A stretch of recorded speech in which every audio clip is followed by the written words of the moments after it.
Hello again and welcome back to Wingot Plays Technological Journey, episode 3. This episode we are looking to push through the rest of the Steam Age and get our primitive processor up and running. The primitive blast furnace is probably the next thing we should actually get going, so we'll get access to the steel.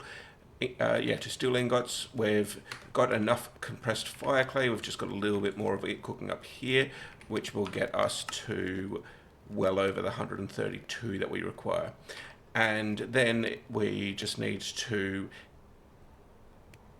effectively continue processing the stuff that we've already got in order to do all of these steps so that we can get the primitive processor.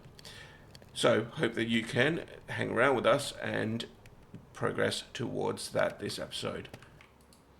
And I've dug out a little bit of space here so that we can build our first primitive blast furnace. And we need a whole lot of fire bricks. We also need the primitive blast furnace itself. Perfect. And then that will mean that we can place here, it's 4 tall, hollow on the inside. I do need to make another 6 and a stick. Do need to make another hammer. I just broke it while out mining a lot of aluminium and zinc. Actually, that's the wrong recipe. That is annoying. Okay. How do we make a pickaxe? Pickaxe is... no, not that. What do we have? It's this, isn't it? Okay. 5 there, 2 sticks. Perfect.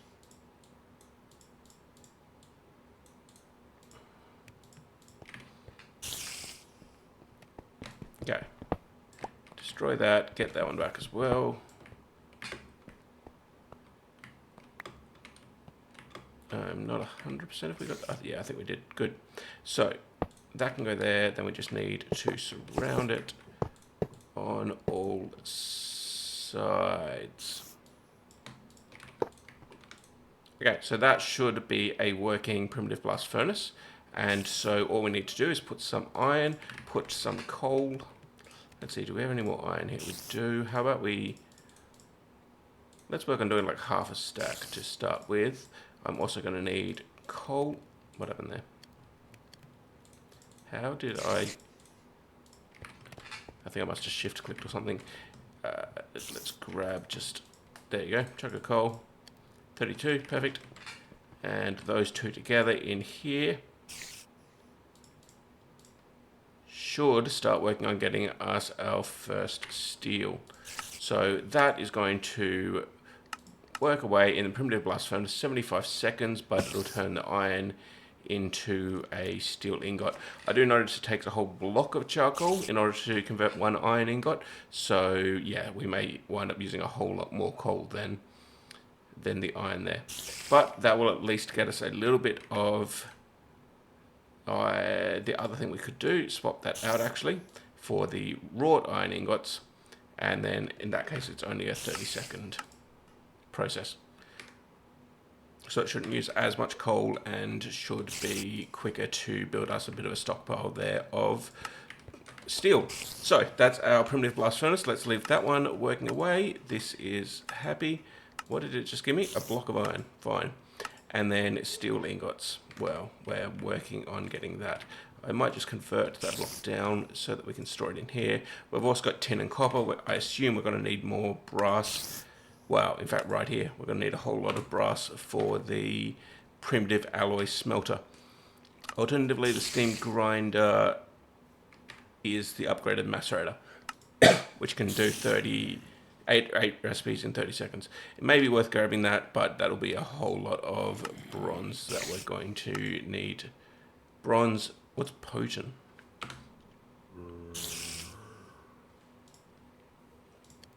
Potent dust,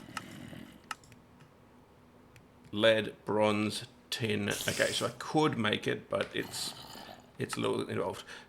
I think let's take a look here at getting the wood planks. I thought I already had wood pulp somewhere. Maybe not. So let's get that next. So wood planks, we need wood pulp. Wood pulp comes from pulverizing wood planks or sticks or logs, I think was a possibility. So let's grab a stack of logs, throw those into here. We need some coal so that the boiler will heat up. And do we have, I don't think we've got much in the way of other coal going on. All of these are full, but we don't have any spare coal lying around without removing from our furnaces. And I did also, I think I'm going to spend a little while cleaning out all these enemies. We'll be back in a moment. And with that, we got our first steel ingots, which will complete the steel ingot quest here. And then the high pressure steam forge hammer makes plates at a 3:2 ratio. Making plates at a 3:2 ratio, you'll get access to a 1:1 ratio in LV with the vending. Yeah, okay. So the high pressure forge hammer, we're going to need steel hull, which that looks like 16 steel plates, steel ingots at the moment. We also need another 24 steel there, and then we can make the anvil out of normal iron. Sticky, does that have to be sticky? No, it can be a normal piston. Normal piston is standard recipe, perfect. So, going to need to process up a chunk more. Let's do another stack for the time being. Let's grab a bit more coal and let that cook away. Yeah, good. Looks like it's working. And in the meantime, I'm making a bit more clay dust and bricks, which we will then use to make some more of these fire bricks, because we also want to make something else that uses fire bricks. What's this? Yeah, the primitive alloy smelter uses some, but also I think we can use it to make a coke oven, can't we? Alloy smelter, primitive blast furnace, mega blast furnace definitely not, and that is the industrial primitive blast. Okay, never mind. So how do we make the, so coal coke, let's say we want to make coal coke dust. Oh, come on, where is there not a solid coal coke? The coal coke, fine. So coal coke is made in a coke oven. Coke oven is this recipe. Coke oven bricks. Okay, it's got its own. So that's just going to be some bronze. Let's see, double bronze, easy. And some coke oven bricks, which is compressed coke clay. We need clay and sand. I think I'll work on getting the coke oven up and running, because that one will allow us to start using coal, logs, turning it into charcoal, but two, also refining our coal to be much more effective. I will work on getting at least the coke oven bricks, and well, yeah, I think I'll probably work on getting all of that ready. Yeah, ULV, okay. Yeah, this all looks very accessible. I'll work on getting that just now. And of course, with the wood pulp that we're actually generating a lot of wood pulp, so I might put the rest of this oak wood away. But yeah, with the wood pulp being compressed, we're getting wood planks, and I think wood planks is a 1:1. So we don't need to run any more of that wood. We've still got a whole lot of wood pulp sitting here. The wood planks are then going to be used to make the primitive circuits somewhere in here. I could have used them to make a bed, but that's fine. I don't see it. Where is the primitive processor? So our goal at the moment for this episode is to get to the primitive processor, which needs coated circuit boards. So we need sticky resin and wood planks. One plank makes one coated circuit board, and then we need a whole lot of sticky resin. So I might work on getting a little bit of a sticky resin farm going, but we can easily make a whole lot of coated circuit boards, and we've already got, we could make half a stack at the moment. No, more than half a stack.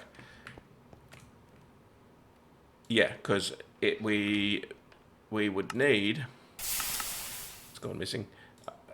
In order to make coated circuits, 2 sticky resin, 1 wood plank makes 1 circuit board. So we could easily make 2 stacks worth of coated circuit boards with just the sticky resin we've already got. I will spend a little bit of time making a bit of a sticky resin farm. There's a whole lot of rubber trees over there. We probably are doing all right here. It's 1680, 26 stacks of wood. We can probably hold off doing any more oak, and I might just replace that with a bit of a rubber tree farm, but I'll do that just off camera. In the meantime, we are doing pretty well at making wood planks, and that's at least one more requirement ticked off. And I guess before I do that, let's make our first coated circuit boards, which will also tick off that one. At which point we need copper wire. Copper wire is copper plates and wire cutters. There is no steam wire mill. Yep. So we need wire cutters and copper plates to make copper wires. So we at least could do this. Why don't I see the hammer? Okay, copper plates and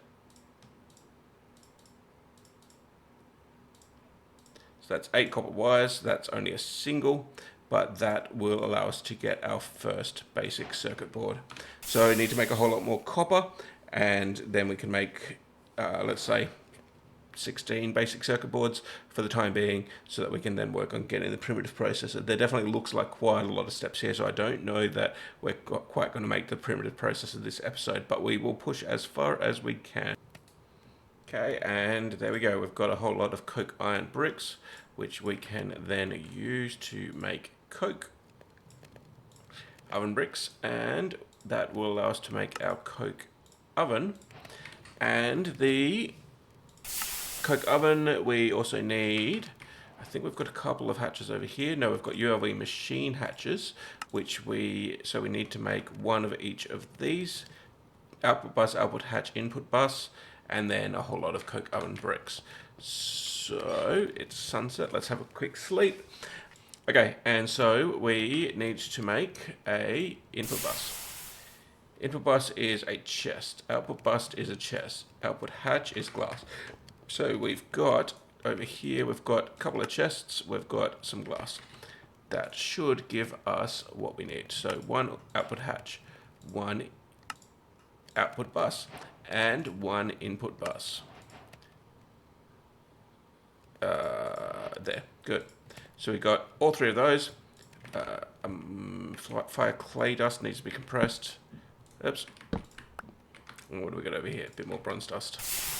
Oh, that's right, because I accidentally made too many double bronze plates. So that should give us everything that we're going to need to make the coke oven, except for all of the coke oven bricks that we're going to need, but we can at least get started on it. So the coke oven is going to be the 3 buses at the bottom. It's 3 by 3 by 3. It doesn't say whether it's enclosed. If we do this, that should allow us to see the top side, which looks like it's it's hollow in the middle. Okay. So we don't need it there because we don't need steam in this. So I might just throw it down over here for the time being. Good, and then the front side needs to have the the buses and the hatches, and then we can go like that, and the oven will go there. So does it matter the layout? I don't know whether these are interchangeable, but if we go input bus, output hatch, that at least will definitely match what that just said there. Output hatch and coke oven on top. Perfect. So now we just need to fill in the coke oven bricks at the top here. We don't want fire bricks. So that's finished cooking. I swear that I cooked enough, because that will only make one more brick. Also, the quest requires us to hold 22. I'm going to, let's grab, where is, in here I've got a, I thought I had a pick somewhere. I might craft a pick later on just because it's probably going to be a lot quicker when I want to get individual blocks, but this will work by doing it that way. There we go. So what is that? That's 19. I need another 12, which conveniently I happened to make too much compressed coke clay. So let's just double check on this. This gets smelted. It's fine. Waste one. Well, either way, it's going to cost 2 pieces of clay. So we just do that. Grab all of this. Spare bronze. Spare. Okay, those are all empty. Okay, and some more compressed fire clay coming through.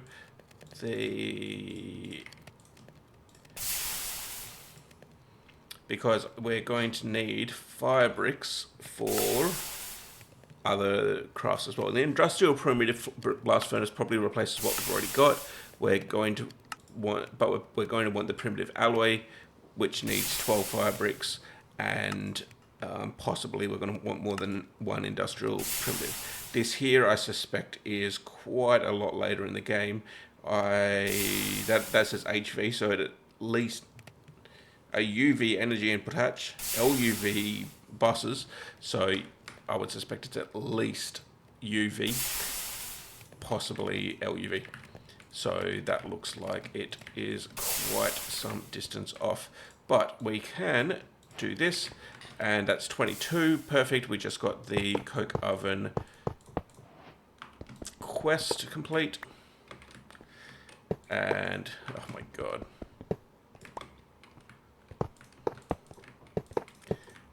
We can do this. No, that bottom section is the hatches, and given that yes. So that was the exact number of bricks that it said that I needed. So is this a hatch? That's a hatch, so the hatch goes there. Coke oven goes right there, and the output bus goes there.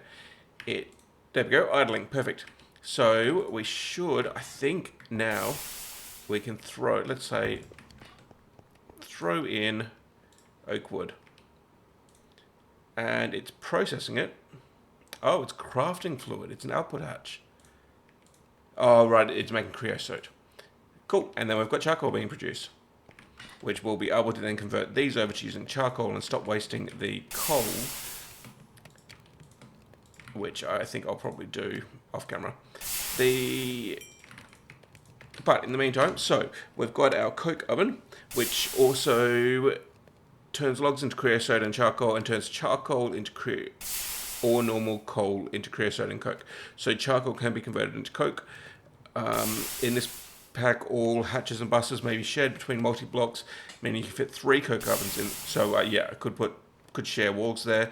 Maintenance hatches shouldn't be shared as it can cause bugs. Fine.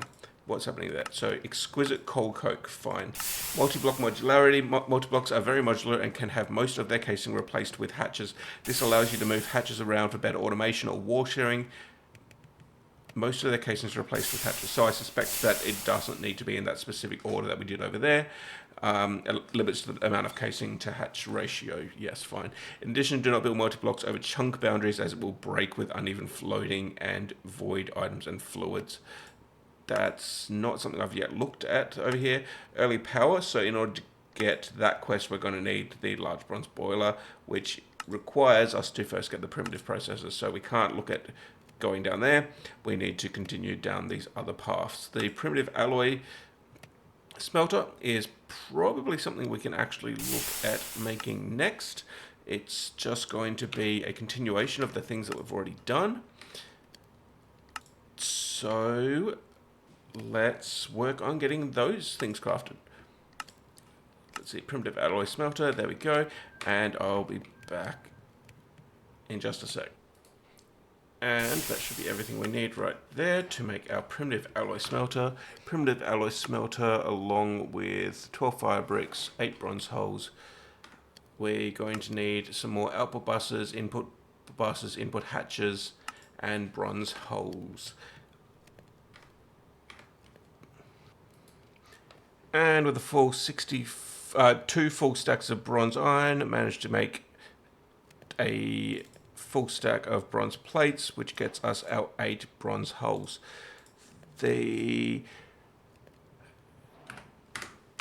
So, yes, that's that done. And now we just need 2 input buses, 1 output bus, and an input hatch. The requirements for those, let's look at the input hatch. So yes, we need the 3 ULV machine hatches, or machine holes, which means we need 3 ULV machine casings. For that, we need wrought iron plates, which is why I've been cooking up a whole lot of spare wrought iron here. And let's see, what if we do 32 spare hammer. So 16, and we are going to need another 8. Yep. So for that, we will just need to do this, I think. There we go, that's another 8. Perfect, and then that gets us our ULV machine casings.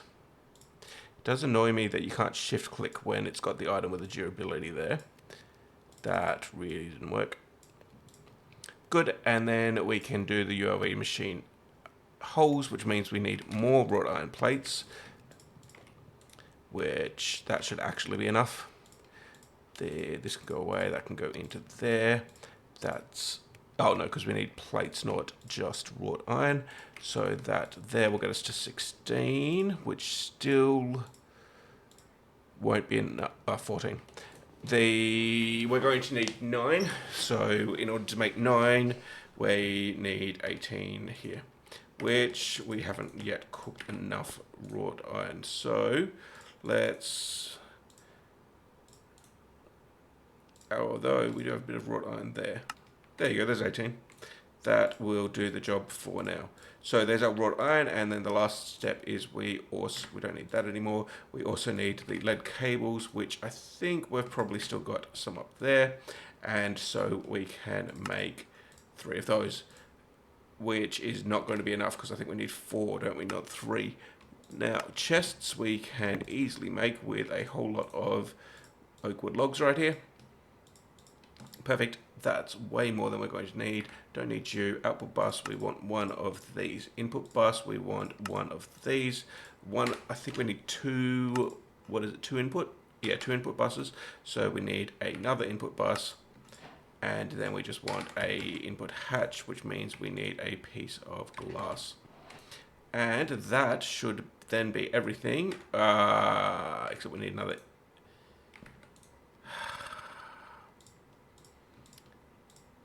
Yep, I'm definitely going to need to cook up some more iron. Let's do this. 16, that'll do. I thought. Okay. And this episode is definitely getting a little bit longer than I was expecting it to be. But at this point, we just need the input hatch, and then we can make our primitive alloy smelter. The input hatch means we need another 11 wrought iron plates, which means we need 22 wrought iron. 4, 5, no, so we're not even going to make 22 with what I just told it to do. There we go, and make 16 more of those. And 22 wrought iron makes 11 wrought iron plates, and that should mean that we can then do that and this. Yep, good.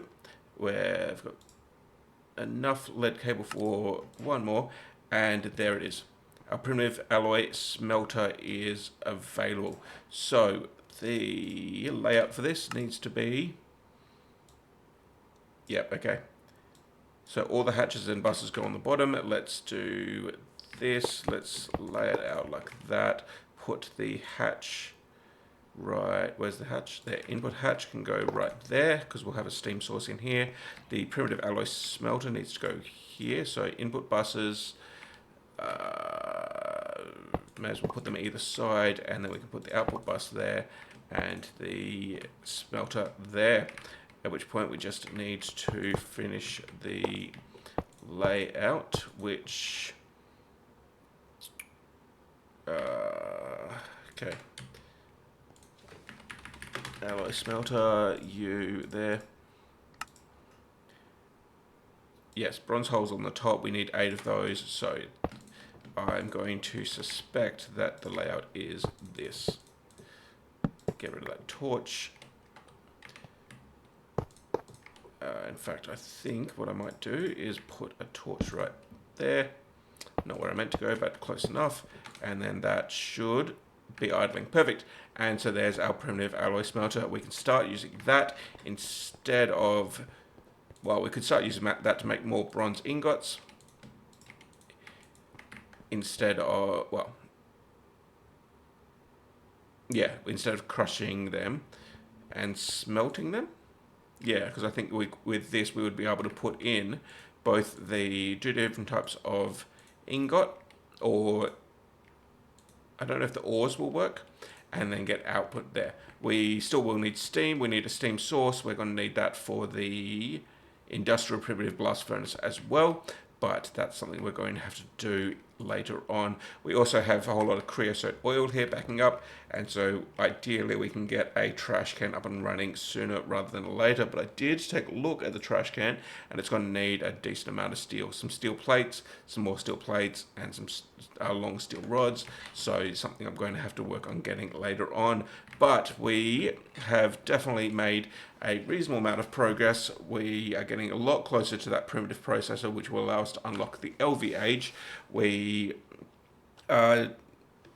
effectively done everything in this section, and so need to work on the glass tubes, the red oil alloy ingots, and the resistors, and then we will be able to make our first primitive processors. We can also look at doing some of these extra things that are here on the side, but that's all something we're going to have to do next episode. This episode's very much coming to the end. I thank you for watching, and I hope to catch you in the next one.